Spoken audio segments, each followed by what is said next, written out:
What is going on, ladies and gentlemen? Welcome to the stream. You are tuned into the Women's War that is brought to you by Carry First, ACGL, and Tribe. My name is Scar. I'm going to be your host for today, and joining me alongside is the amazing Trout. Trout, how are you doing tonight, good sir?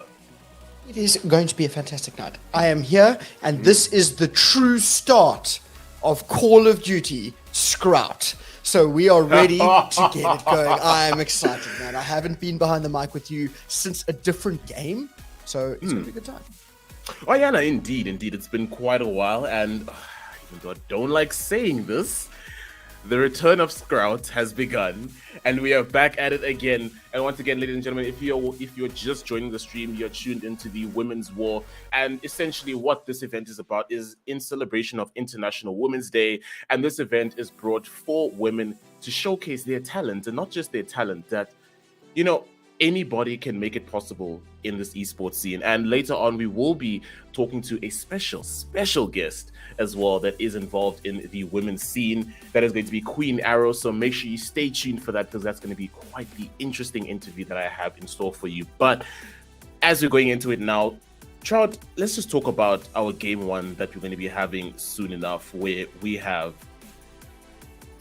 Avalanche coming up against her. And first map, Slums HP. Any thoughts on that?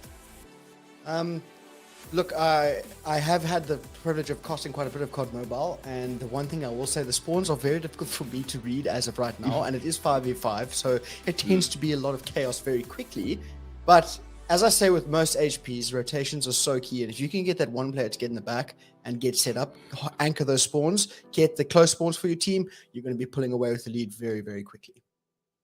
Yeah, indeed, and I think especially in our the last game we casted together when it came to Call of Duty Mobile, you know, we witnessed stuff like that. So I'm hoping that we do see a bit of that tactical gameplay coming into this one. And as we take a look, this is going to be the Avalanche roster that is going to be competing in the first game. And honestly, I think this is also something that we need to keep of note as well, because as we look on the screen now, we have ladies like Storm and Athena. Both of them are definitely one to need to keep an eye out for, as they have really proved that they can be some notable players to keep a keen eye on, as they have been already dominating thus far for their teams. So it's going to be interesting to see what they can bring to the table as we go further into the game. And now this is going to be the roster for her, and her as well proved that they can be capable yesterday, with the likes of Hades and Isabella being their most dangerous players. So honestly, I'm really interested to see how this game is going to be playing out. It's going to be a best of 3, and honestly, I can't express how excited I am. I haven't witnessed some COD Mobile action in some time, and I'm so excited for this. But Chart, please take us away with the prize pool distribution. Well, I mean, all things considered, there is a large bank up for grabs here. A whole $2,000 right? That's crazy. That's a lot of money in our measly South African rands. But as you can see, first place walks away with $1,000. Anyways, we're getting ready to go straight into it, as without any delay, we jump into map number 1, which is going to be HP on Slums, like we said.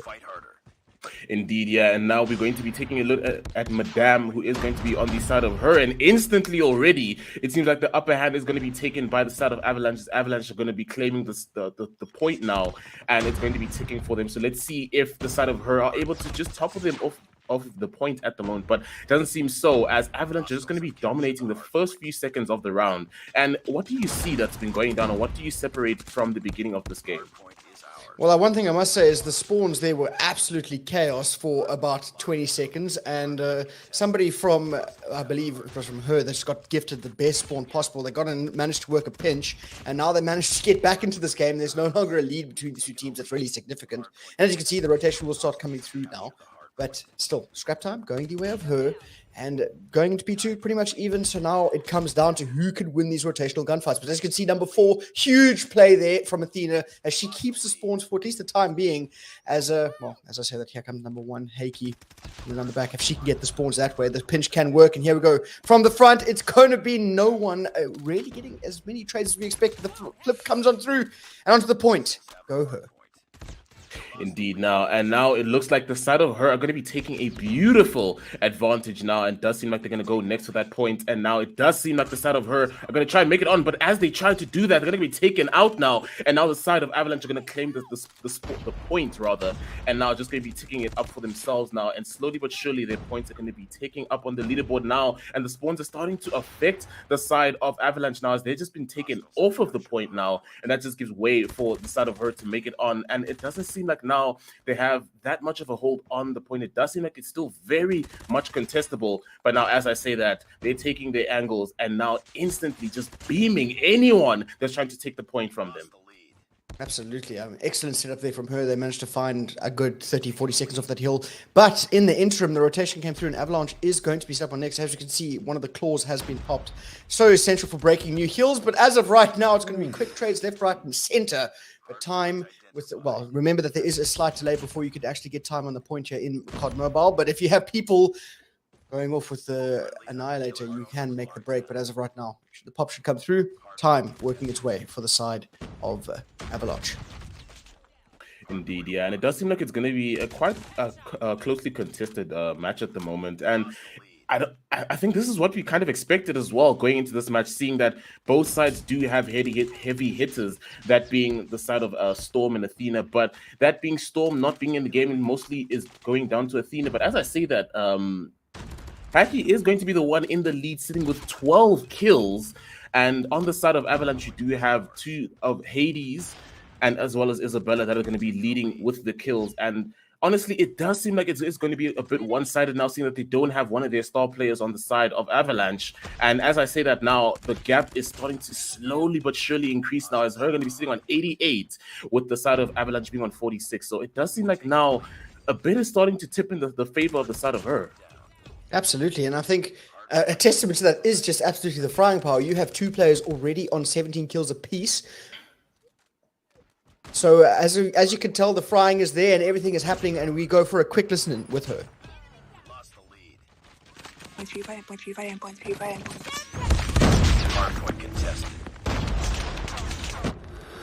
Purify endpoints, milling with Purifier, one guy in.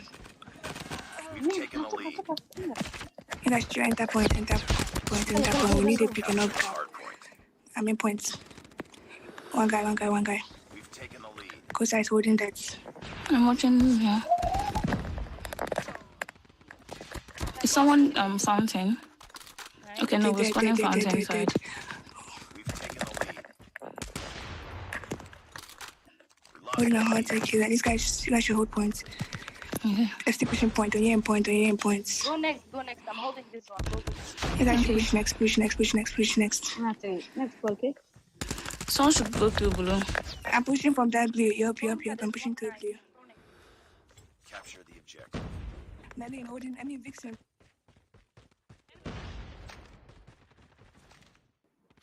All right, Honestly, so some actually quite clear comms, I'd say, to be honest. You know what, I was just about to say, this is why we were seeing them in the lead at the moment. Their comms clear, concise, straight to the point. Everyone knows what they need to do. Everyone knows their role. I mean, instantly already, the beautiful call where the one player just calls, I'm just going to stay on the point. You guys just rotate for next. And now we can see why they're holding that lead. And this is why there is such a gap in the game at the moment. Absolutely, but I think even more to the scrap time that was picked up, there was a lot of spawn knowledge and rotations being called out as well. Okay, guys, we're spawning at Fountain. Already giving the heads up that they can go for the rotation as they've gotten out of the spawn trap. And if they're out of the spawn trap, they're getting kills. I mean, look at the stat line between these two teams. The side of Avalanche, cannot even compare in slaying potential. And as you can tell, the scores have been doubled as we're going on to our second set of rotations here. Back to P1, and spawns already set up for her. I mean, this has just been honestly clinical HP from the side of her. The way they've been playing this game has just been so amazing. How they've just been learning the spawns, playing around their spawns as well, getting the beautiful rotations coming through for themselves that has just worked to their favor. It's just honestly been such amazing gameplay from them. And as I say that now, we're going to be doing a listen-in with the side of Avalanche.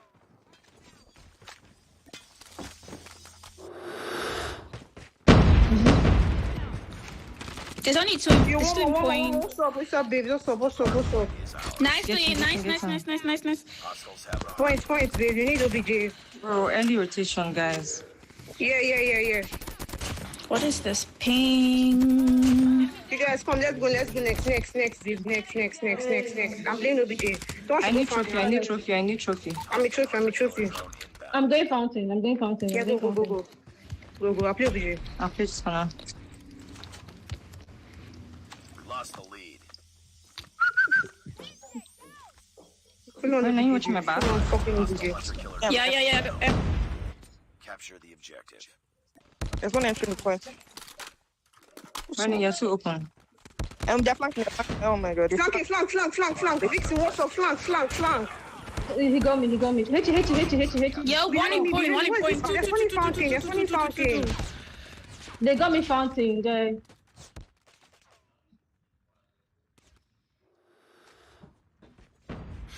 Well, Yeah. bit of a turnaround from the comms of her, I must add, because they was a lot more concise. But one thing I will add here, looking a lot more at the minimap, it seems as though it's a little bit more in shambles, for lack of a better term, for the side of Avalanche, as they cannot get enough people in and around the point. And even when they're trying to get time, they have everyone bar one person. As I said, it seems like her is doing the same thing, except they're winning their fights. But then it allows such large lanes for them to just walk on through, set up a pinch, break the hill, and that's exactly what they did here. They obviously can't win it, as the score is 250 to beat. But on the rotation, and you can already see the pinch starting to form. The kills are coming through. Util being used. That's a 3-piece for Kosa. And into the point we go.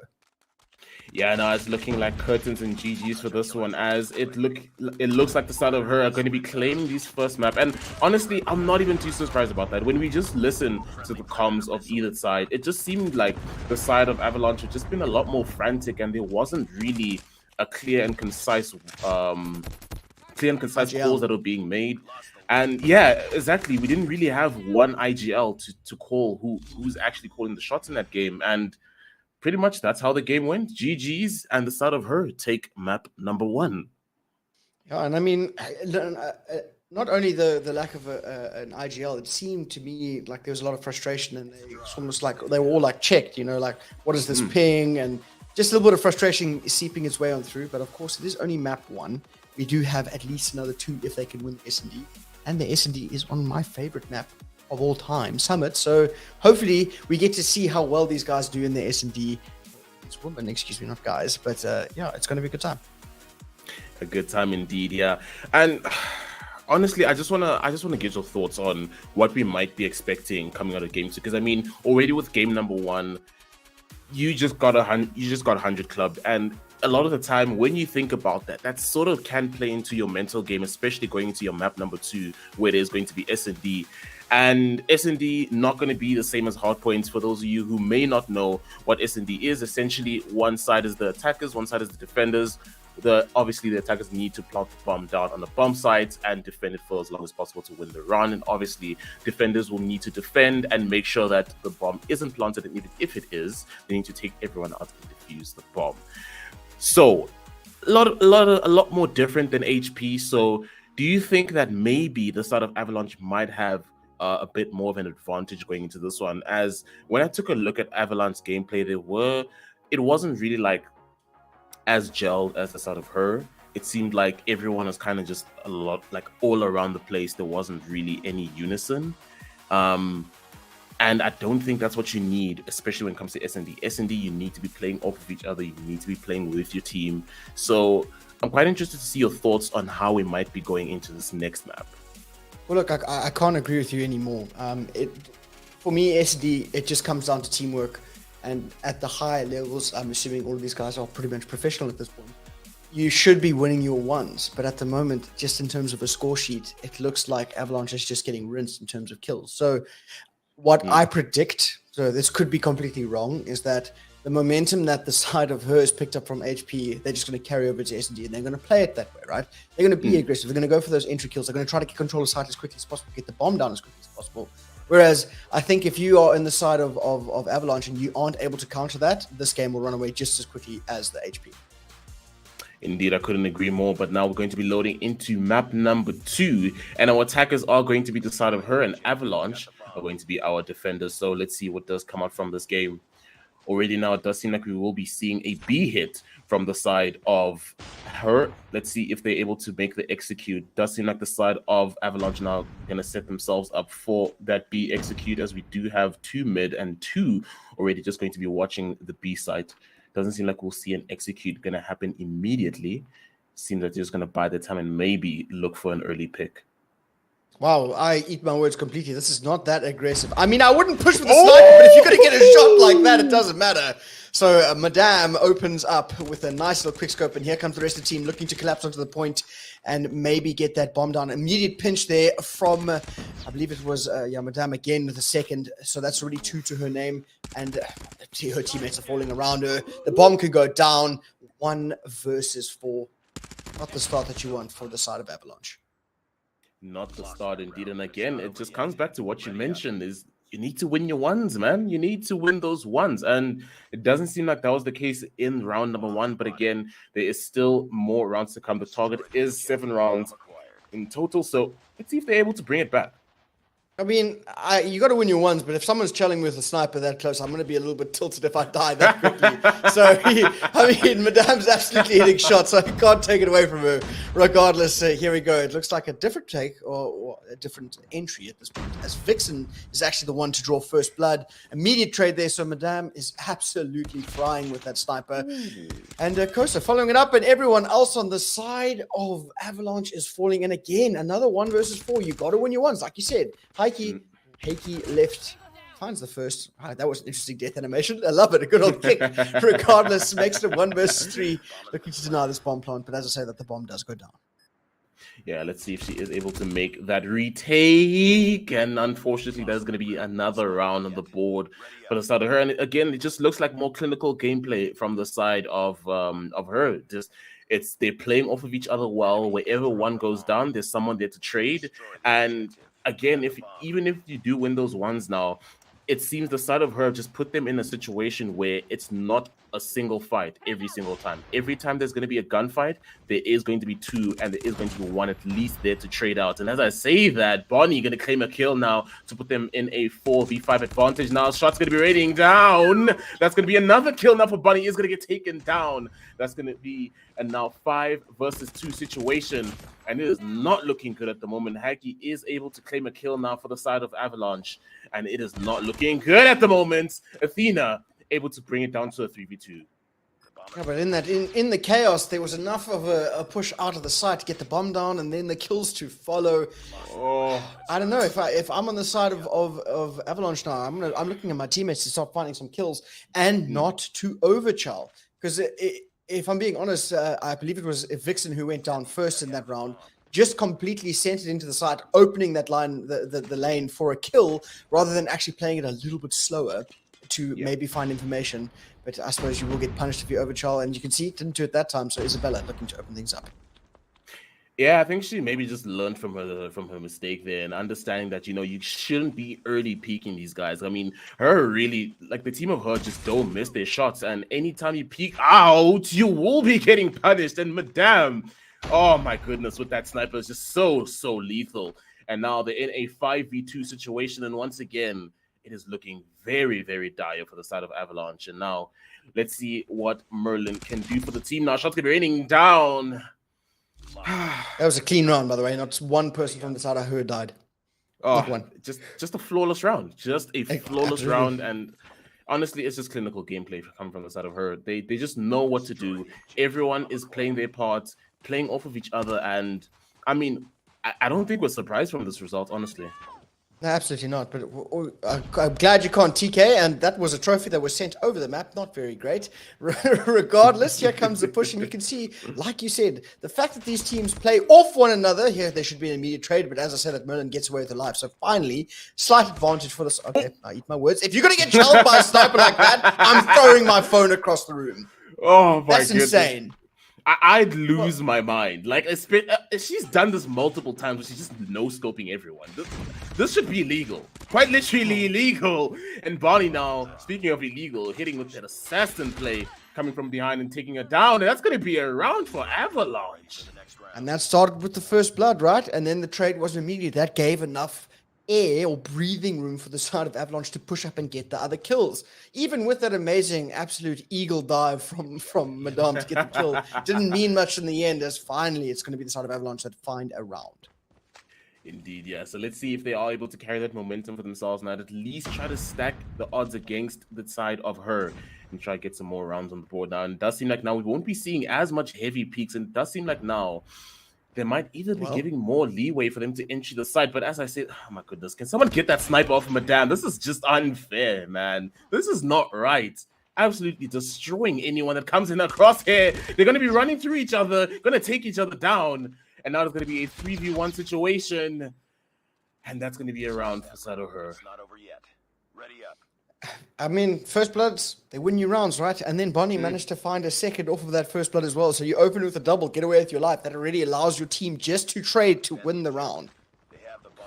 So I don't know. From the side of Avalanche, they did a good job of at least denying the 7-0, and they managed to sneak in a defensive round. But like I tend to say in COD Mobile, it is very attack orientated. So let's see if they can replicate exactly what her did when they were on attack. Indeed, yeah. And if you're just joining the stream now, this is the Women's War, hosted by ACGL, brought to you by Tribe and Carry First. This is a event that is in celebration of International Women's Day. So we are very, very grateful for our sponsors that have been able to make this event possible. And now, as I speak in that, now we have a 2v1 situation. We have Kosa in a 2v1 situation now against Doi and Athena. Let's see if she's able to clutch the situation out. Bomb has not gone down yet, so it's still an opportunity for them to take her down. Now, as I say that now, Athena going to be shooting down range, and that's going to be a round for Avalanche. Oh, that was so closely contested. The snap was there, couldn't quite finish the kill, but I think if the timing worked out a little bit differently, and maybe she checked maybe a second earlier, she could have denied the plant and found the double. But for now, it doesn't matter. It was the side of Avalanche with a bit of ice in the veins. They clutched it on up. And like I said, attacking rounds are very good, but there's a lot of misuse of the util here. I see that it's bouncing off a lot of things, not really going where they wanted, but it doesn't matter. Here comes Madame with an SMG, looking for the first, looking for the second. Can't quite find it as the team shot comes on through, but Bonnie is there to even it up at 3 apiece. Yeah, but she has tagged them down heavy now, so it is going to be still an advantage for her team now to try and get a better advantage in this game now, but it's not looking possible, as now one of the players, Hades, is going to get taken down. It's going to be a 2v3 situation. Let's see if they're able to make an advantage out of this one and try to claim this round, as they need to get back into this game. Isabella, unfortunately, did not see the player across now, will get tagged down. Isabella is going to be extremely low now. Going to snap to the player. Unfortunately, isn't able to connect any shots. Now shots going to be raining down. Doi is going to be taken all the way down. Unfortunately, isn't able to clutch that situation out. Going to take one now. Going to be a 2v1 situation. Can Isabella clutch this one out for her team now? Well, it's technically 1 versus 3 with the bomb down. And here comes the child. She knows roughly where one person is. Checking her corners, but I don't know how she was gifted that timing that neither of them saw her. So she might just actually get it perfectly here. Finds the first, going to make it a 1 versus 1, and only has to defuse. Will she check the corner for Vixen? Oh, I don't think she knows. I don't think she knows. Oh! Oh my! Just got to check left and right. Got to check left and right. Got to check the usual spots before you start looking in the off angles. Otherwise, you're going to get traded. But in a 1 versus 3 to take down to 1 versus 1, that's quite typical. But it doesn't matter. Another round for the side of Avalanche. And like I said, attacking, that's 2 straight rounds for the side of Avalanche. Yeah, it does seem like now Avalanche is starting to find their footing now. And as we mentioned, the side of her were trying to play off of each other. And I think we're starting to see that a lot more now with the side of Avalanche. And I think they're starting to learn how valuable that is. Kosa going to shoot down range. Unfortunately, isn't able to connect with anyone. Hades is going to get taken down. It's going to be first blood to the side of Avalanche. And I mean, we've spoken about this. Anytime the team gets first blood, that's an instant advantage for them now. And now back to a 4v3 situation. Shots raining down. Unfortunately, Kosa isn't able to connect. And that's a 4v1. Let's see what Bonnie can do in this situation. Now, then it seems like the whole game has turned on its head, hasn't it? It's no one from the side of her are actually finishing their kills at the moment. It's crazy. Bomb is now planted on A. 1 versus 4. The setup is in. All angles are covered. I swear it's a different team. I mean, this is not what we've been seeing since the beginning of this S&D map. I mean, we've been seeing, ooh, what is this off angle? As you're trying to peek now, unfortunately, isn't able to get anything. And now we'll be trying to try and spray down. We'll get the player. And now Bonnie spots another player out, just spraying down. Unfortunately, isn't able to connect. But Athena is going to be extremely low now. Players will be coming out to try and get the trade out. Won't be able to trade her out. It's going to be a 2v1 situation now. Oh, she doesn't spot the player out. Trying to go for the defuse. I respect it. I respect it. I don't know, man. That is so difficult to pull off, though. Like, I mean, you wouldn't have gotten it, but like, I suppose in absence of any other options, you might as well try to stick it when both enemy team players are looking at you. But like I said, I respect it regardless. Here we go. A little bit of aggression now from the side of Avalanche, seeing if they can get access to this B site as quickly as possible. They're going to have to find this first kill, and Doyen seems to be the one with the opener every time, but Bonnie is there to answer back 3-on-3. But as I say that, Doyen with another... Whoa. What just happened? What just happened? Oh, we are even. That's what happened. Right there, even. I don't know. Before the switch, though, eh? One more round before the side of her will go back on attacks that might come into play. Yeah, man.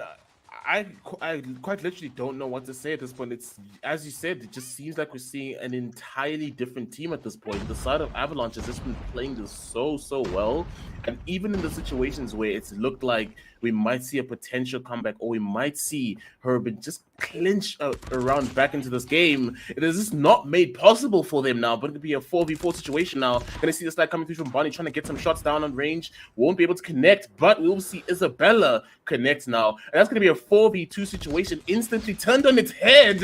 And that's gonna be a 4v1. That's gonna be a round for her. Well, that was beautiful bait and switching. I can't actually explain to you. I was like, there's no ways. These guys are completely, well, these women, excuse me. I'll get out of that. I'm just so used to it. Anyways, that they are doing such beautiful gameplay. That bait and switch to get the double there was insane. And that gave them a round. And now they are only one away from closing it out. Can they do it again is the question. And, well, Kosa trying to see something with Util. Dorian. Always the one to find this entry kill. Getting aggressive. Doesn't check her corner. She gets taken out. Ooh! But Madame gets traded. Heiki and Merlin going back to back. Now, life count. Oh, as you say that now, Hades going to get heavily tagged now as well. Merlin going to get traded out. It's going to be a 2v1 situation now. Isabella to win the round for her for her team. That's going to be a 1v1 situation. Isabella just has her Heiki against her, and Heiki going to clutch it out to push it over into overtime. Was it you and I who had the pleasure of the overtime previously? It was indeed, and oh my goodness, that was a long one. All right, well, here we go. On attack now is going to be her, so we'll get to see if my theory is correct, whether or not attacking is so heavily favored. As looks like her pushing up just as aggressively as Avalanche, looking for that first pick. Yeah, it does seem like now we will be seeing a lot more cautious gameplay coming up from either side, because, I mean, either side understands that, that first blood is very, very vital. And, they wouldn't want to give it away so cheaply. So now we're seeing a lot more methodical gameplay from each other, peeking corners, trying to get some picks on anyone that just is unlucky enough to peek their head. And just a bit of COD timing there as Hades. If she just held that corner a little bit more, would have got a kill now. And Isabella peeks the corner, gets a kill.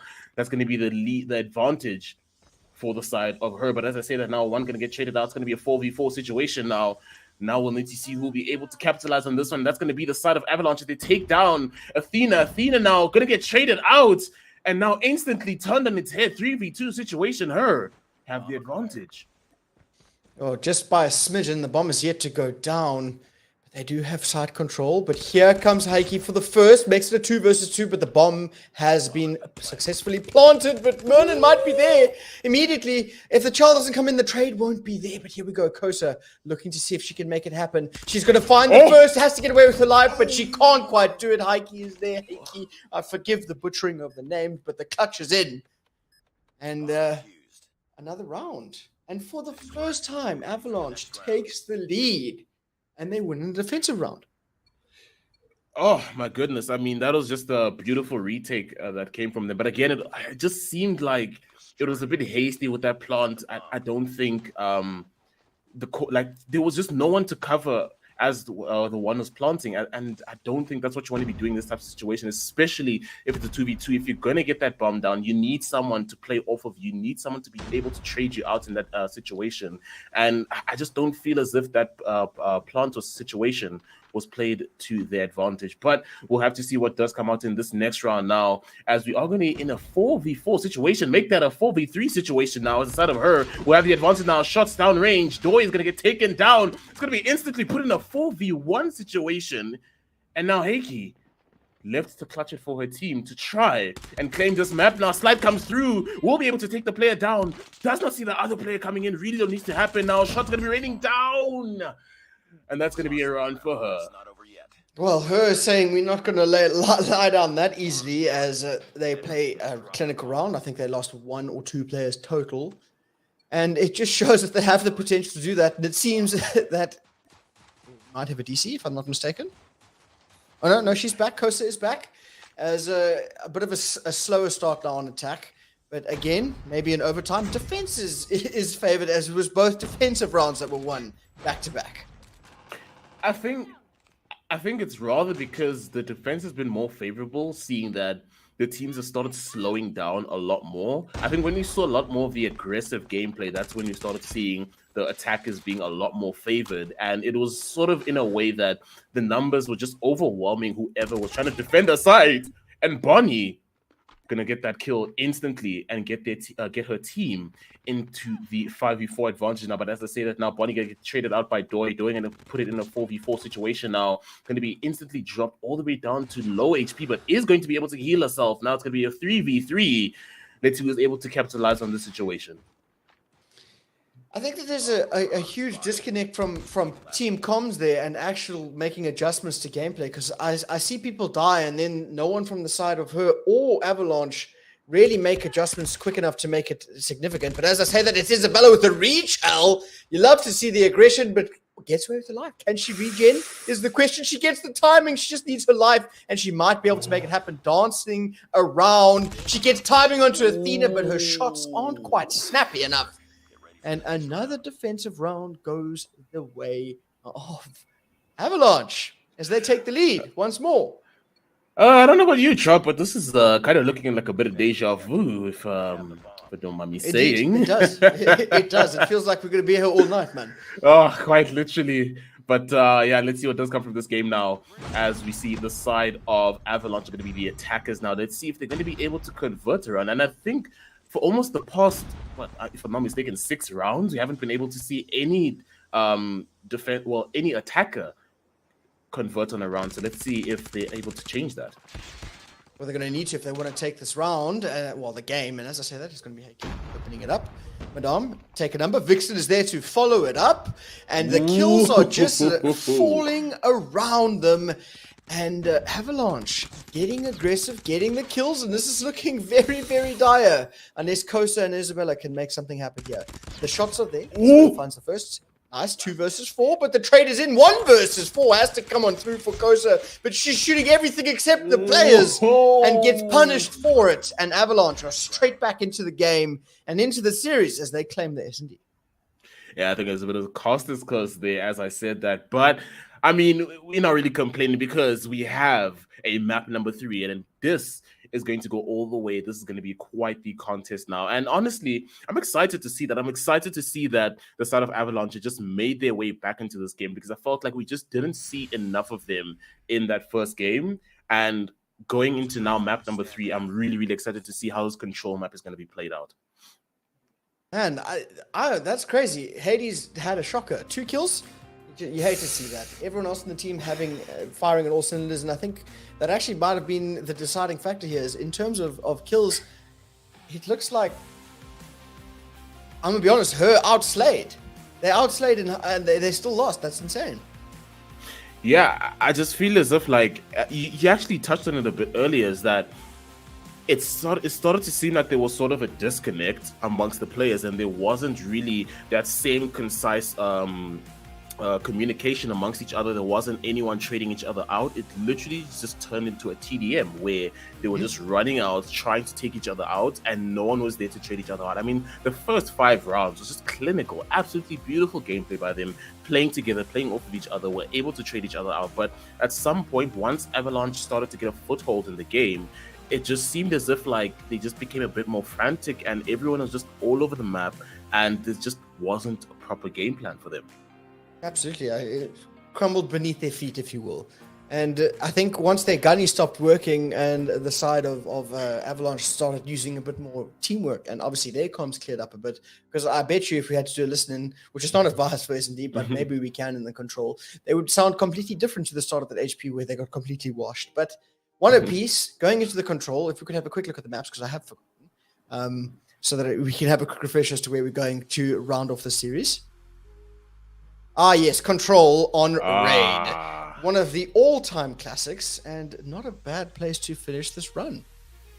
Yeah, no, honestly, I think it also was the map that we also finished our previous cast on. So, I mean, there's a bit of deja vu in it, and I'm really, really excited for this map. But, ladies and gentlemen, once again, if you are just joining the stream, this is the Women's War that has been going down, brought to you by Tribe and Carry First. If you don't know who Tribe are, Tribe is one of the fastest growing gaming community, and you can join the Tribe community by visiting www.jointribe.gg. Go check them out, go see what they're all about. And also, if you didn't know who Carry First are, Carry First is Africa's biggest mobile gaming publisher. They also have an online e-commerce store where gamers can buy all the essentials, gaming vouchers, data, airtime, and even power utility bills. I mean, if you need some power, Carry First. Not that we have power in South Africa.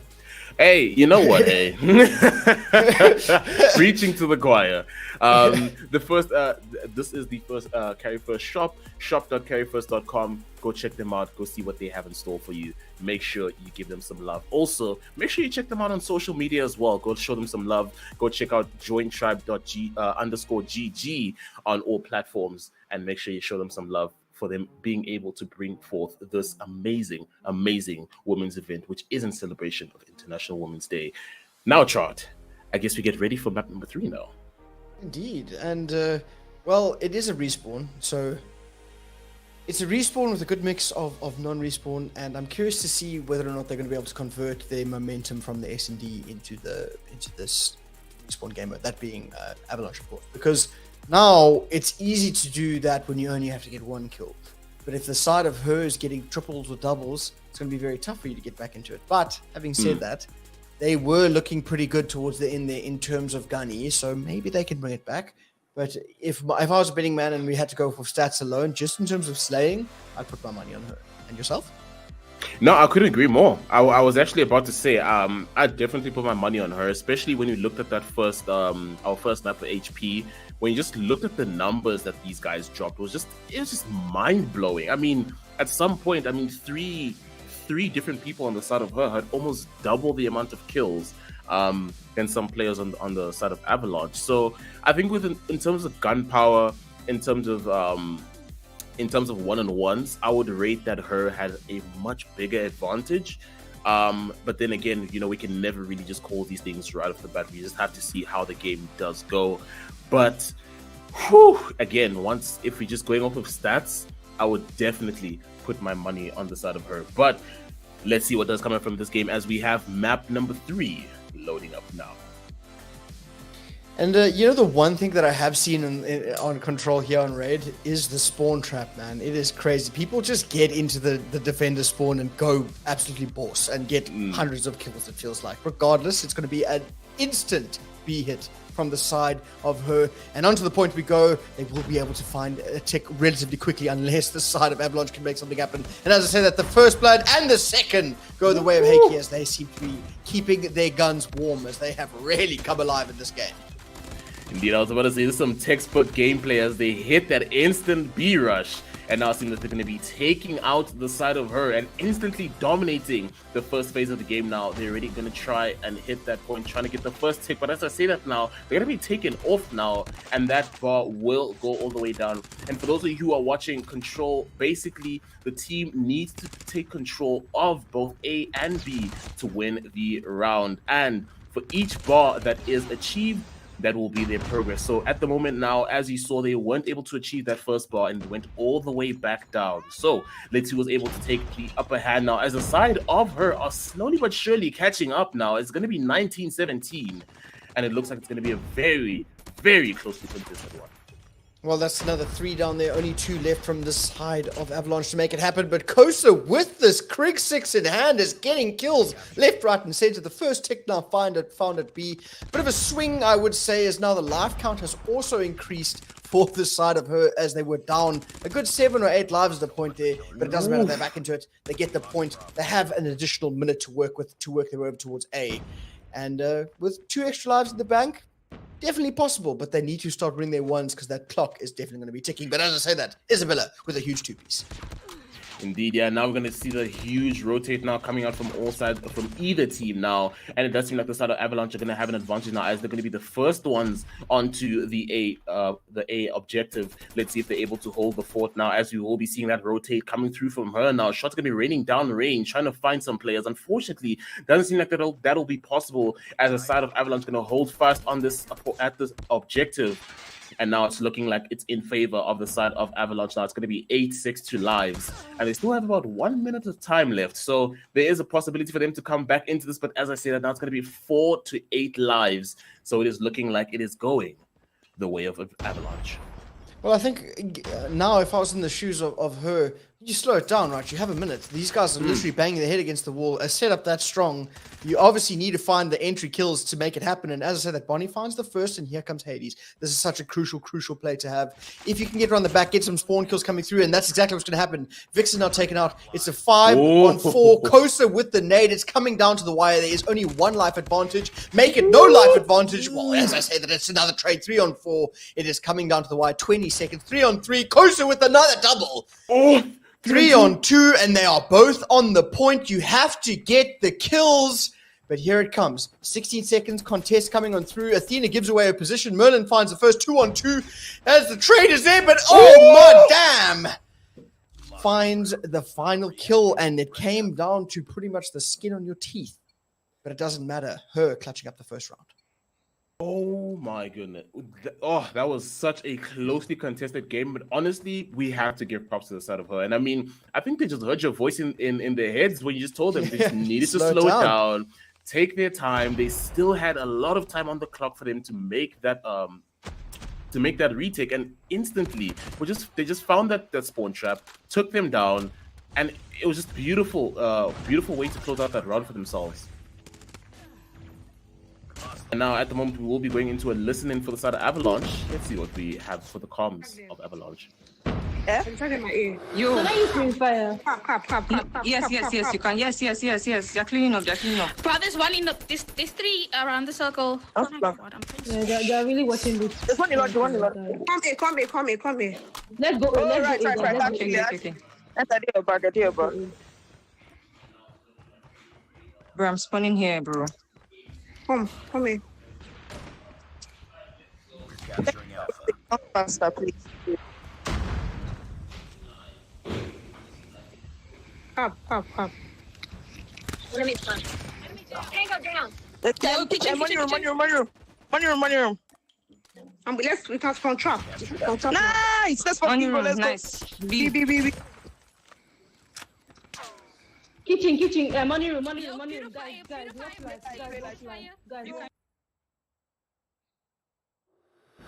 Wow.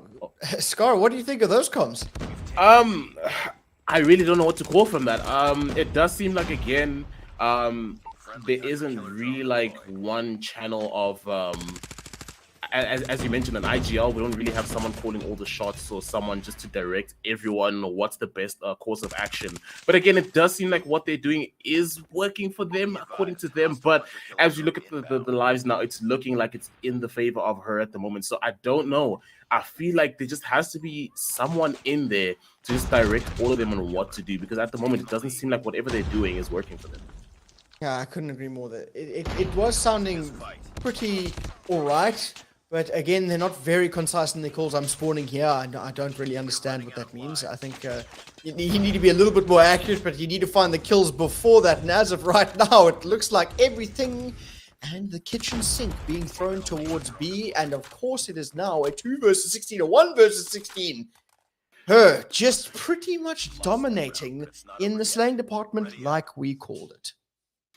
Yeah, and it is not looking good at the moment for the side of Avalanche now, as the side of her need only one more round to clinch this game. So let's see if they'll be able to do that and shoot themselves into that grand final now. And it does seem like we will be seeing yet another B hit. And rather, actually, the side of Avalanche going to be going all the way to A, or rather, and it does seem like now we will be going into a listening for the start of her. Let's see what will come from this listening. It feels like not they're going to go flank. You guys should check your flank, please. Somebody is flanking. Somebody is flanking. Mixing with the flank. Mixing with the flank. She's with claw. You guys should calm down.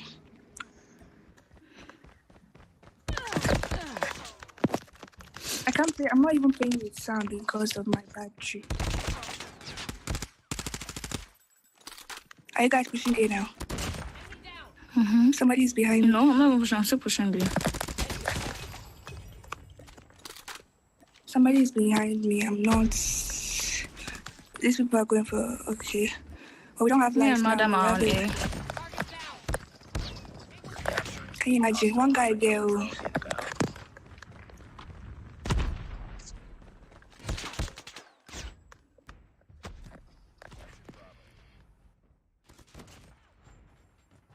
I mean, another set of comms that it sounds like they're trying to have an IGL again. It sounds very different to the HP, and maybe that's just a factor of practice and putting hours in. You just know how to play that game mode a bit better. But as of right now, it truly feels like they're relying entirely on the gunny.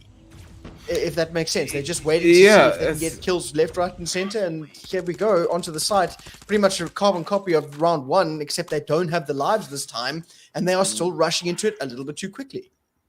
Yeah, and I mean, I think as well, it just doesn't seem like either one of the players is, following an order. I mean, at some point I did hear someone call, just try, calm it down, relax. And it, again, just seems like more and more frantic gameplay, which really has led to their downfall. At least it does seem like they are trying to pull this back. It's going to be 10-7. So they do have a bit of a chance to get back into this one. But yeah, again, it just seems like they're just relying on winning those gunfights. There's no clear and concise way to say this, but I don't know. It doesn't seem like there's a game plan for either side of the teams here.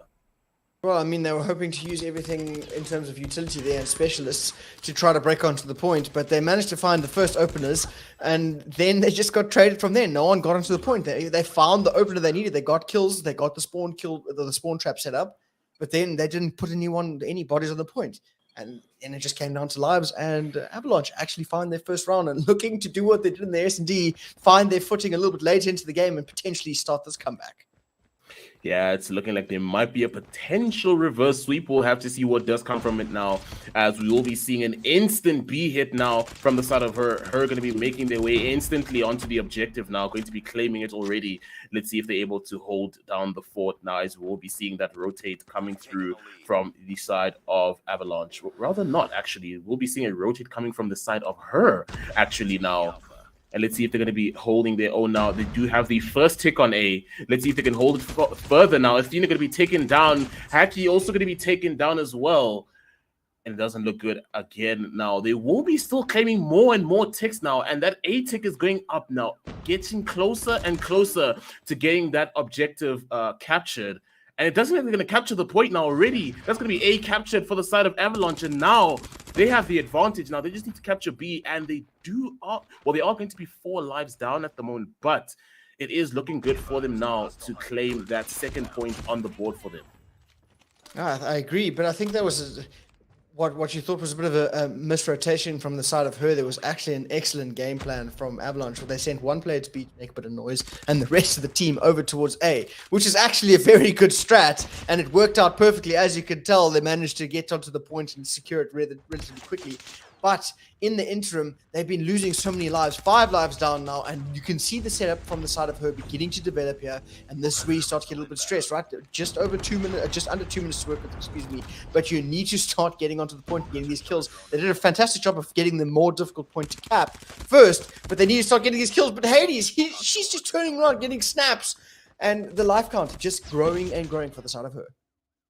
Yeah, no, indeed. And it's just now down to a 7v18 at the moment. Now, let's see if the side of Avalanche are able to pull this back or if they're able to capture the last objective. But honestly, at this point, it's looking like it is not going to be possible, as the side of her are just coming down tremendously on the side of Avalanche, and doesn't look like they're able to cope at the moment with the momentum of the side of her. Now it's going to be a 4v14 situation now with their lives, and again it is looking like it's going to be a win for the side of her now. 13v1, and it's looking like a win for the side of her.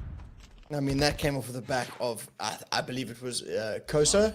We've got a 3-piece with the Krieg, just cleaning up everyone at long range around the site, closing out the game.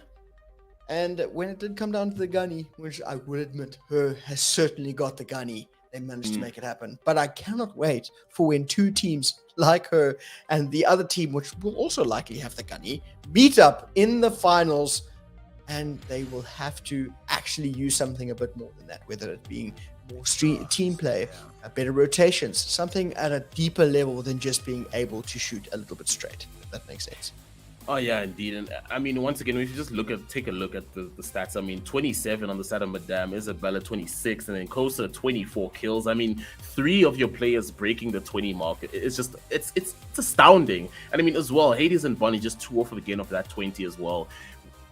We called this earlier. We called that the side of her just have that manpower. They just have, well, rather woman power actually, and they had it in them to just take that win or just take that map. Because I mean, if we just looked off of stats, they were just absolutely destroying Avalanche when it came to gunfights, when it came to winning those ones. And I mean, at some point, she even said in one of the rounds, the tipping point was just an amazing 3-piece coming from one of the players on the team of her. So honestly, I'm not even surprised by this result. I'm honestly just, you know, they proved it wrong. It is, right? It is what it is. As when you have something as confident as a gunny like that, and even in the comms you could hear, now I'm still pushing B, and then proceeded to push B pretty much by herself, getting the kills left, right, and center.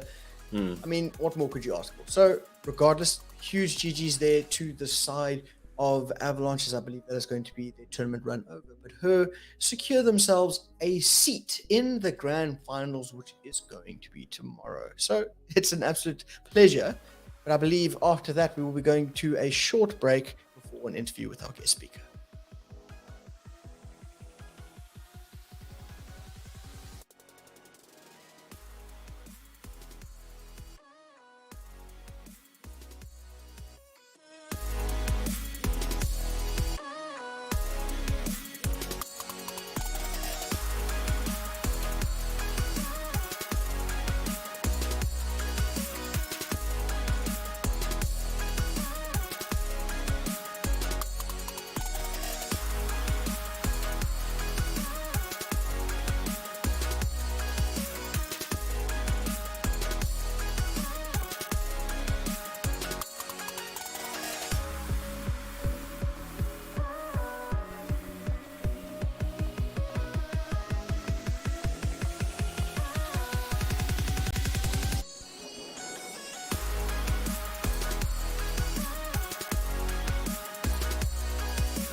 What is going on, everybody? Welcome back to the stream. You are tuned into the Women's War, brought to you by Tribe and Carryforce, as well as ACGL. Thank you so much for watching the stream as well. Thank you for joining us as well. We really have enjoyed bringing this event to you that is in celebration of International Women's Day. But another thing that I'm really excited to bring to you guys now is I have a very special guest joining me today for a little interview. Her name is Sylvia Gathone Wahome, aka Arrow. She's an esports player and content creator residing from Kenya. In 2018, she became the first woman in East Africa to be signed by a pro gaming organization when she joined Z Gaming. In June 2022, she was named in the Forbes Africa 30 Under 30 class of 2022. And then later that year was unveiled as a Red Bull player, becoming the first Kenyan athlete to achieve such an accolade. Sylvia, how are you doing today? I'm fantastic, Skara. How about you? I am absolutely fantastic. It's quite a pleasure to have this chat with you. I'm really excited that you're able to join us on the stream today. But, going into, everything, I just want to get your thoughts on what are your thoughts on the matches the match that we just watched? Honestly, I'm pretty impressed with what I've seen so far. I'm not really into the FPS genre, but seeing so many amazing women coming out and participating in this event and showing their mettle and their stuff, so that's something really amazing to see, and I hope that's gonna be the case going forward. Indeed, yeah, and I think it's really beautiful to see an all-women's event being held like this, and I mean, it really does show the talent that the women we have get to showcase. And I mean, I can't even lie myself. I was really impressed and thoroughly entertained with what we witnessed, and I think it's really amazing to see such events being held. And I think I'm not too sure on what your standpoint is on this, but I'd honestly love to see more of this happen. Honestly, I don't mind women-only events because I understand that they offer a place for women to come together and see the options that are there in the esports industry. But as a long-term measure, I feel that we're kind of putting a bandage on a gunshot wound. Yeah. In that, I feel we're not addressing the core problem of why these events exist to begin with.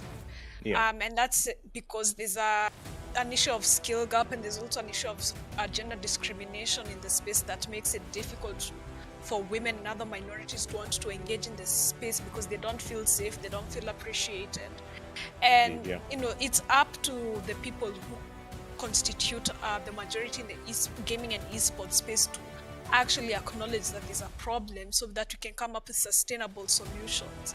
So going in the next 10 years, we actually have mixed events being the norm, and not a woman or any other minority coming to an event and being the odd one out, so to speak.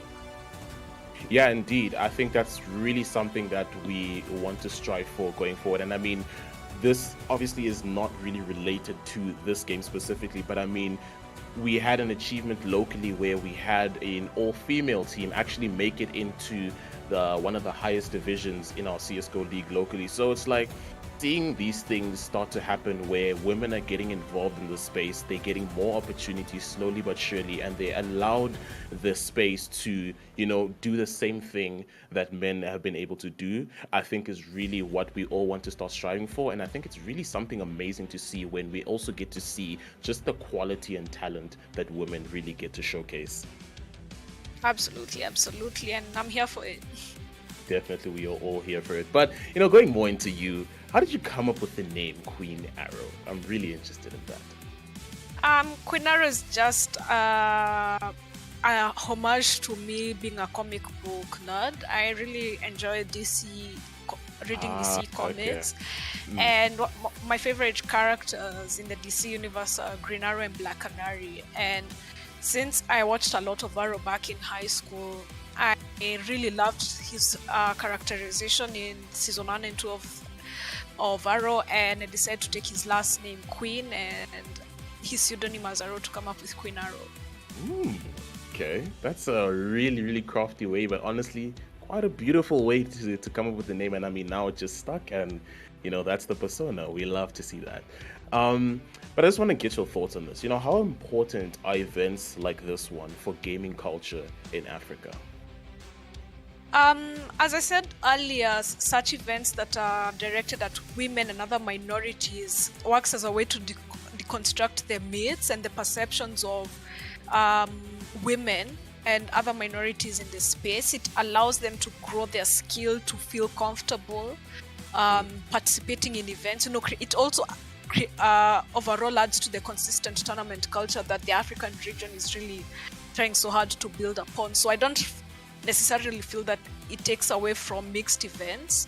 It just adds, because when we have more players coming through to participate and creating that environment where they feel so comfortable coming through for these events, it basically makes it a bigger cake for everybody. And even if there are women who on these other minorities don't feel that they want to be players, but they actually want to contribute to the space in other manners, like what you're doing as a caster, what in terms of broadcast, in terms of content creation, in terms of journalism, photography, etc.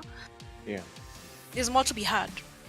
Yeah, definitely. And I think also what this kind of event, it really touches on what you said as well. These types of events allow for more leeway for people to just make their way into this into the scene, into the community, and trying to get involved. Because if you're a woman and you're seeing an all-women's event being held, or you want to understand more about this, it sort of does give you sort of that motivation to say that, we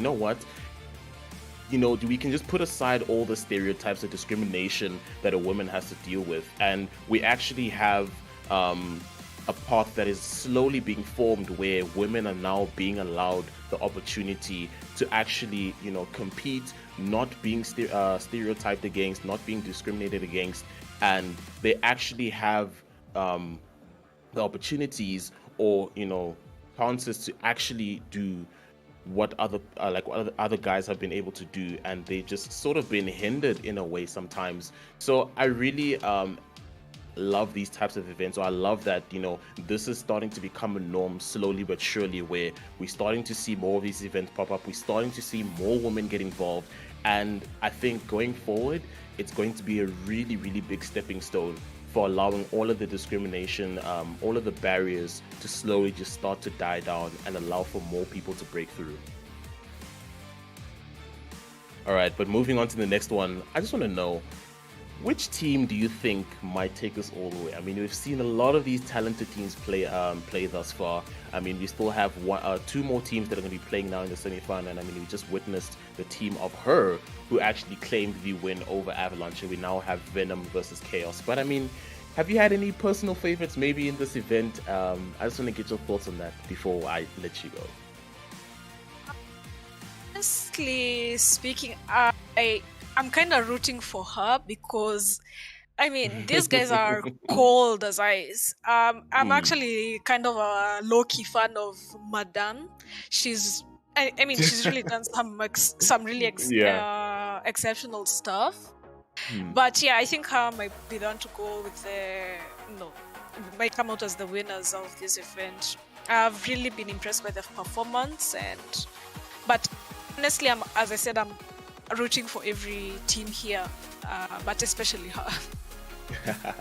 That's fantastic, right? But thank you so much. It's been such an absolute pleasure chatting to you, Silver. But before I let you go, I think you need to tell the people who are watching right now, I think you have a little competition for the people that are watching right now.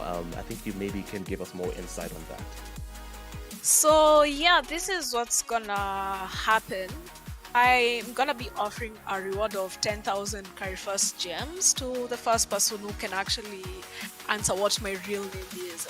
If in the comment section, you'd better start typing, because I have some 10k gems for you. You heard it here yourself. Yes. 10,000 gems, 10,000 of the best. So if you know her real name, please type in the chat right now and you can start a chance to win 10,000 Carifirst gems. But Sylvia, it has been an absolute pleasure chatting to you. Thank you so much for joining me, and I hope you have a fantastic evening. And thank you so much for having me.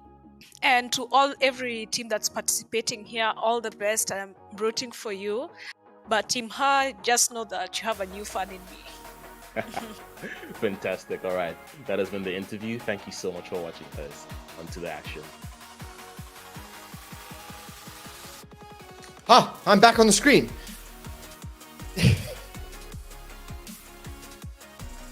One more game back in the chamber, but before we get into that, I think we need to do a bit of promo for the people that are involved in today's event. Couldn't agree more. Would you like me Yeah, to? I'd like you to do it. All right. So, well, of course, it is brought to us by Tribe, Carry First, and ACGL. This is called the Women's War tournament being held here. Tribe is Africa's fastest growing gaming community, so you can join right here at www.jointribe.gg. Carry First is the biggest mobile gaming publisher. They also have an online e-commerce store where gamers can buy their essentials: gaming vouchers, data, airtime, even power utility bills. Not in South Africa, of course, because we never have power, but everywhere else it's brilliant. And you could go there at shop.carryfirst.com. And yeah, please go ahead and follow all of the people on social media. The tribe would be jointribe_GG. And of course, Carry First is Carry First. And please don't forget to subscribe to the YouTube channel, because we there's only more of this to come, right? Whether it's Call of Duty Mobile here, another women's event, or maybe just a mixed event, like Queen Arrow was saying, which is hopefully going to become the norm very soon. Indeed, thank you so much for that. And once again, guys, this is a celebration of women in gaming, and this is not really a battle. I mean, you know, the name is in there, but it's not really a battle. It's more rather just an event where women get an opportunity to be showcased. And please, let's be kind. Let's just, you know, keep it safe. But once again, guys, thank you so much for supporting the stream, and thank you so much for popping in. We really do appreciate every single one of you. But we're going to be loading into our next game soon enough. But before we get into that, these are going to be our maps for the game where we have Venom going up against Chaos. Well, to start us off, the all-time classic where we ended the previous series, so it feels like we're starting in the right place. It's going to be Hardpoint on Raid, followed up by an S&D on a firing range, and then if we run the distance, it is going to be a Control on Crash. And coming up now are going to be our rosters. As you can see here, these are all the beautiful ladies that are going to be playing for the side of Venom. And I have been told that we're going to keep an eye on a star, if I'm pronouncing that correctly. She is the one to be watching and has a little C, so I'm assuming she's going to be the captain. So hopefully in the comms we can hear her voice being cool, calm, and collected, just leading the troops. Indeed, yeah, and we're going to have the Chaos roster here on screen. This is going to be the lovely lady is going to be leading the flag for the side of Chaos. And I mean, for the side of Chaos as well, Chaos are not there yet as a team. They have struggled to beat a few teams. They have the team, that being Hashira, off stream. They did lose in a 2-1 bout, but Venom do have it in them rather Chaos do have it in them to potentially give up a fight, as they have made it all the way to the semifinals. So I mean, it hasn't been for nothing. They do have it in them to try and go all the way to the final. So it's going to be interesting to see what does come from them now. And honestly, I'm quite excited for this one. I don't really think we have too much info on either team to kind of give sort of prediction on which way it's going to be going. But you know what? I'm just really interested to see how this is going to play out. I mean, the last time we had this, it was quite an interesting one. I think it was a 250 to 249 in the last one we watched. So going to be interesting to see if we may potentially see that in this Hardpoint. Absolutely. Well, it looks like Venom are going to be starting things off with a quick couple of trades, and everyone knows that this is my favorite hill on all time, because it is Ring Around the Rosie incarnate, and at the moment it seems like the better singers are going to be the side of Avalon. You see my brain still in the previous game. The side of Venom, as they are finding the first bit of time as the contest comes to. Game is stuck in your head there, but I mean, it's fair. It was a long-lasting game. It did go all 3 maps, so I mean, it's fine. We'll forgive you for this one. It's fine. Thank you very much. Very kind. But yeah, as I say that now, the side of Venom are going to be looking extremely dominant thus far. Going to be already on 24-3, make that 25 and counting. And it's looking very, very good for the side of Venom. And Venom already playing it very, very clinical. And that's when they're going to go next already instantly. And the rotate will be coming through from either side. It does seem like the side of Venom are going to be able to claim the next point for themselves. They're going to be holding it as best as they can. And now we'll have to see that rotate now come through for the side of Chaos. Well, I mean, to start off the rotation, it was actually one of the players, I believe it was number 5, Enchanted Mickey, the captain for Chaos. They managed to get in the back and hopefully get some spawns, but unable to really hold a position for long enough to really get her teammates support. She gets taken out, and as you can see, this is exactly what you want from an HP side. That is like Venom. They are playing it by keeping the spawns, and you have a player like, I'm going to say DML, pushed up, just roaming, getting kills left, right, and center. And at the moment, it has been nothing but orange in the kill feed. And in all honesty, it feels as though Chaos doesn't have a single answer for the side of Venom at this point. Yeah, I mean, that's an understatement of the century, honestly, as we just look at the kill count. I mean, Kiki and the Diva touching 15 already, and the side of Chaos, no one has broke 5 kills. It's literally just looking like a whitewash at the moment. And now the side of Venom are almost touching that 100 already, and it might be looking like a potential 150 club, but we'll have to see now. We have a listen-in that's going to be happening with Venom. Let's see what happens. Wait. Okay, cool. Last one here. Guys, AC, watch AC. Got him. Another one, AC. Oh shit, nice. Oh my god. Thank you. I don't see them, bro. Guys, watch it. Oh shit. EMP system Watch garage, because there's no one spawning by me. Watch garage, no one spawning by me. I don't garage. Guys, I think I'm on stick, I'm not sure. Just please try to take me. Oh, this one. Mid. Oh, I died. What? Shit. Driveway. Oh my god. Oh, driveway. I still haven't died. 2 or 3 driveways. Go next. EMP systems incoming. Friendly hunter-killer drone deployed. Let's go next. We should have rotated. Tested. Made a mistake. Hardpoint Mid. tested. Okay, got one. Hardpoint identified. Goodness, those comms were crazy. I mean, Yeah. you can already hear that they are concise, and I'm sure a star there. I mean, that 3-piece around AC was insane, and I really love the adjustments that they're trying to make. We should have rotated there. You know, these guys aren't playing for the gunny, even though they have it and they've been just getting the kills left, right, and center. It is the rotational game and the sort of strategical side of the game that we wanted to see so desperately from a team, and they are doing it so well. I mean, 156 to 9 points. It has been nothing but Venom since the start of this game. All Venom game indeed. And I mean, I loved the comms. It seemed like they're having fun. It seems like they're enjoying themselves, but at the same time, they all understand what they need to do. And again, you mentioned it, they're making their adjustments. They understand, okay, we made a mistake here. We should have rotated earlier. And they made those adjustments. And honestly, I mean, even the call where someone just calling, let me protect me for my streak, trying to play off of each other, trying to play to the best of their advantage. And I mean, it's looking like a 200 club. I thought it was 150. It's looking like a 200, man. Yeah, it's not looking great. Enchanted Mickey, the captain for the side of Chaos, is yet to even find a kill. So it looks like the Venom side are completely relaxing it. I mean, I'm pretty sure everyone has at least one former streak. There are still 2 different specialists up for grabs here. Full streaks for the side of a Diva. And I mean, it's tough, right? If you're in the shoes of Chaos, it is well and truly a whitewash. I mean, you have yet to see the other side of 20 points, and it is still counting as the first set of rotations. I think rotations, everything, just so clinical for the side of Venom. Yeah, pretty much. Just seems like that Venom I don't know, from the beginning of this round, just sunk into their bodies and just made them limp. They didn't know what to do. And it's just been a Venom game all day long. I mean, it's touching 230 to 16. They've barely broken 20. And yeah, man, it must be very, very tough on the side of Chaos, because I mean, you just haven't been able to get a foothold in this game from the start. And going into map number 2, it's going to be very demotivating. I mean, maybe they are able to pull it back, but coming from this has to be very disheartening.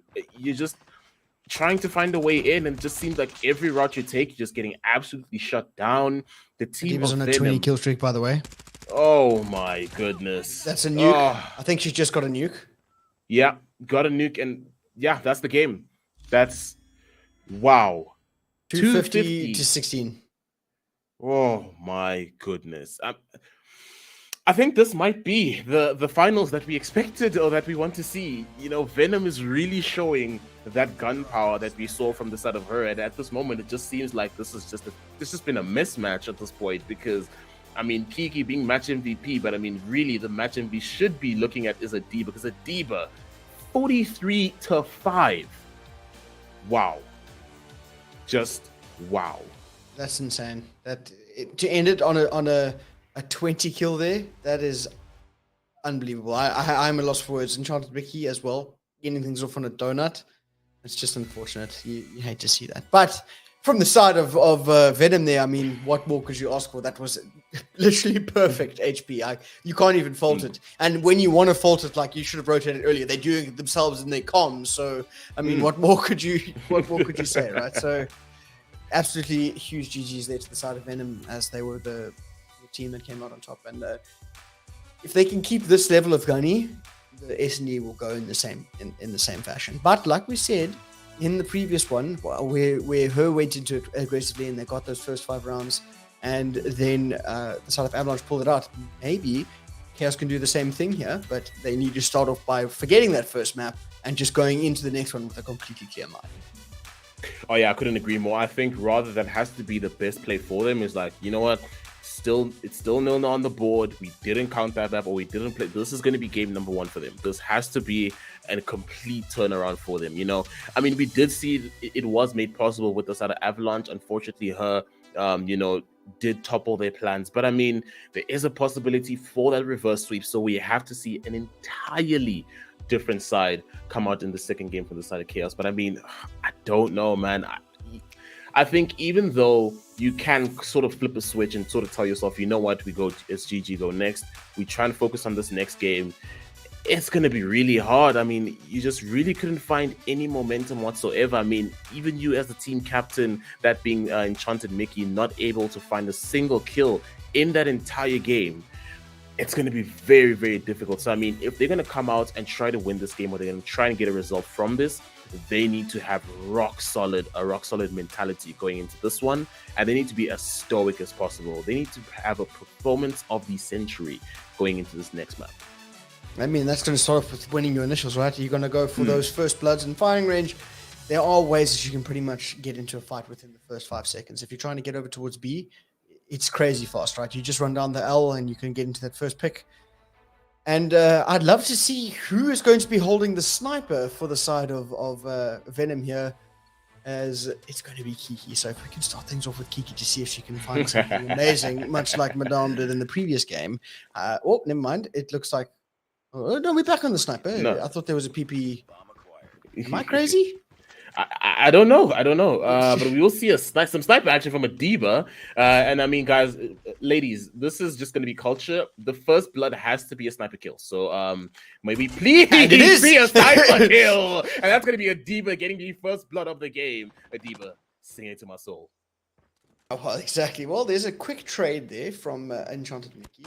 But Adiba finds a second, Christy finds another, and it is going to be a 2 versus 4. Bomb going down, Kiki finds it, and a quick little bit of a Shank Cape Town special, if you will, as it's going to be DML trying to make it happen here, but the bomb has to be defused, but pretty much giving away a position immediately, and the first round going the way of Venom. Oh man, I don't even know what I have. I don't know what's my favorite point from that map. That drive-by shanking or the absolute dominant quick no-scope from Adiba. I mean, that was just a beautiful round coming out from the side of Venom. But let's see what comes out in this map number 2 now. As he back with Adiba, let's see if we can get some more sniper action coming out from her side. Now, we'll see Christy just try and pop up. No, there is going to be someone right around the corner, going to be holding down the site. Let's see if we get the kill, get the one, gets the second. Beautiful entry coming out from Christy, but unfortunately will get taken down, and that's going to be a 3v1, make that a 3v0 as the side of Venom claim their second one. I mean, that was one of the quickest collapses I've seen onto the point. And Christy, so aggressive. She knew at least roughly a good corner to check. She wasn't expecting 2, but it doesn't matter. She can clean up the kills anyway, as it's going to be a very hard A push from the side of Chaos. So badly read. The first is there, the second Adiba looking for the third. She's going to find it, looking for more. Oh my word, there's no way you open the map like that. That round was, okay, I'm putting my phone thrown across the room. If a team is finding 3 pieces close range, make it 4. She had 4 out of the 5 kills, and that was all inside the small building there with the sniper. So you don't do that. Better. You don't do that in a semi-final. Oh my! What? Just better. Oh my! I don't even know what to say. Like, you just don't do that in the semi-final, man. A bit of COD timing there. Unfortunately, we won't be able to spot out any of the players now. But Adiba going to be trying to hard scope the corner, trying to see if she can spot anyone out now. First blood will go to Christy. Christy will claim a kill now. Let's see if she spots another one out. Unfortunately, a player will go down the side of Chaos now. Another one goes down. It's going to be a 2v4 situation. And it is just not looking good for Chaos, man. Havoc is just being thrown down on them, and they just have no answer. I think that's 10 in a row for Adiba. I don't think she's died yet. The bomb is down with a sniper. Yeah, and pretty much everyone can just get into her backpack now. Yeah, she's taking pot shots to see if she can find the kill just for the sake of doing it. 21 seconds. Everyone turns the corner at the same time. DML. Pretty much a heroic attempt, but that is 4 straight rounds for the side of Venom. Oh man, like, I mean, you know what I'm gonna say this. Even though this is a whitewash, Adiba's giving us a show. Okay, Adiba is literally just standing out, destroying everyone. I mean, this is just, I don't even know what to call this. I don't even know what to call this, but this is just beautiful gameplay, and that's gonna be a first blood for Adiba. Man, she's just too good, man. What more do you need from her? Another? Keep it going. Let's go. Let's see a sniper nuke in S&D right now. I'm down for it. It looks like it's a possibility. That's ridiculous. The kills are falling all around them, and it's going to be Sad Girl, red Sad Girl left, and of course it's another snipe from Adiba. I think that's 15. 13 to her name. Yet to die. Another 3 in the round. All right, we're just going to see an absolute showing from her. She's just not going to die from this game. Like, I actually want to see that. I want to see if she can go this entire game without dying. Gets the nade. Okay, it wasn't the sniper kill, but it's just... Oh, my word! Oh, my God, what is that? Looking for more. Oh, looking for more. No. Oh, my goodness. No. It's still there. 16. 16 No. to her name. No, you don't do this. You just don't do this. Okay, well, she gets world starred. I suppose all dreams come to an end, but 16 kills is more than a dream. But it doesn't matter. It was a valiant effort there from Red Sad Girl, but unfortunately, it is still the round that went the way of Venom and only one away from closing out the series. You know what? It's fine. I mean, she did die, but I mean, she did go from a Kobe into a... Oh, my... Okay. Okay. Yeah. I mean, yeah, that's just been the name of the game. That's just her now. Chant of Mickey with killed herself. I'm not exactly sure how that worked. Kiki with a double. 1 versus 4. And I got 10 Crispies if it was going to be a Adiba with the sniper, but it doesn't matter. It was Kiki who closed out 7-0. 250 to 16? Straight into a 7-0? Yeah. Venom. We're going to have a final. Venom. They are, I mean, insane. They bit into them, the venom seeped into their bloodstream, and they had just had nothing to do. Absolutely paralyzed in front of them. I mean, Adiba's sniper shots were just, crisp, clean, beautiful. I mean, even her utils on point, man. Getting a Kobe right off the bat and then into a straight face quick scope. Come on, man. I just want to see that final. I really, really need to see that grand final now, because what was that? Hello? It's like cheating, man. That was crazy. Not actually. That's not an accusation. I'm just saying that good. People would say that. That good. Like, she is just better. That good. Just better. Full stop. 17 kills. And she had more kills combined than the entire team of Chaos. I mean, just how good can you be? on a The best, sniper. apparently. On Best. a I mean, like, what more do you say? What more can you add to that? Can you? There's just nothing more. She just did all this, like all the talking for us, and I think the best you can just say is bring on that grand final. absolutely. I couldn't agree more. So huge GGs to the side of Chaos. Unfortunately, that's not the way that you want to exit the competition. But if you're on the side of Venom, that is exactly how you want to enter the grand final. So momentum, I don't even know, headspace, it just feels like everything is on their side. That is all to come tomorrow. And unless we have anything else planned, I feel like that's going to be the end for us. We're just gonna have to have a listen from our broadcast team, but fantastic stuff. That's gonna be everything for today's stream. But before we let everything go, shout any final words that you have on your mind. Scrout needs to make a return soon. You know what? That's You what know I'm what? saying. Hey, you know what? I was doubting it first, right? But after this, dude, listen. Even if you're watching this right now, you need to understand the Sprout duo. Now we need that comeback. We need that comeback because this is not enough. This is not enough.